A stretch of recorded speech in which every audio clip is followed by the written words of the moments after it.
Hello សួស្តីអ្នកទាំងអស់គ្នាអញ្ចឹងសម្រាប់វីដេអូនេះយើងនឹងមកសិក្សាបន្តទៀតអំពីសារៈនៅក្នុងពីងអ៊ីនរបស់ភាសាចិនអញ្ចឹងសម្រាប់វីដេអូមុនយើងបានសិក្សារួចមកហើយអំពីស្រៈតូលអញ្ចឹងសម្រាប់វីដេអូនេះយើងនឹងសិក្សាបន្តទៀតអំពីស្រៈស្ទួនហើយនិងស្រៈផ្សំអូខេអញ្ចឹងនាងខ្ញុំនឹងលើកយកតែស្រៈណាដែលសំខាន់បំផុតប៉ុណ្ណោះចឹងបើសិនជាថ្ងៃក្រោយទៅអ្នកទាំងអស់គ្នាមានការជួបនៅ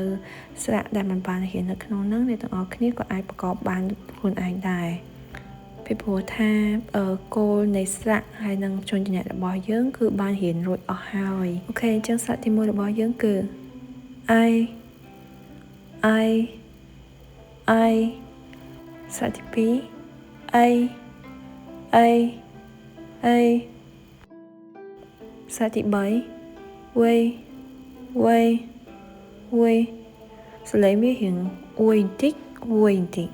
ស្រៈទី4អោស្រៈទី5អូស្រៈទី6អ៊ីវស្រៈទី7យាស្រៈទី8យេចឹងសម្រាប់ស្រៈហ្នឹងគឺដូចគ្នានឹងយីដែរគឺត្រូវប្រើមាត់ស្រួចយេស្រៈបន្ទាប់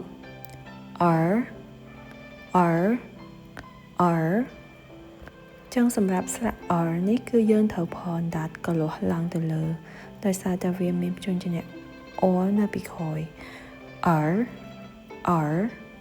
អូខេទាំងអស់គ្នាចឹងសម្រាប់វីដេអូនេះគឺមានតែប៉ុណ្្នឹងឯងអ្នកទាំងអស់គ្នាអាចចូលទៅមើលនៅក្នុង account TikTok របស់អ្នកខ្ញុំបានសម្រាប់មេរៀនថ្មីបន្តទៀតអរគុណបាយបាយ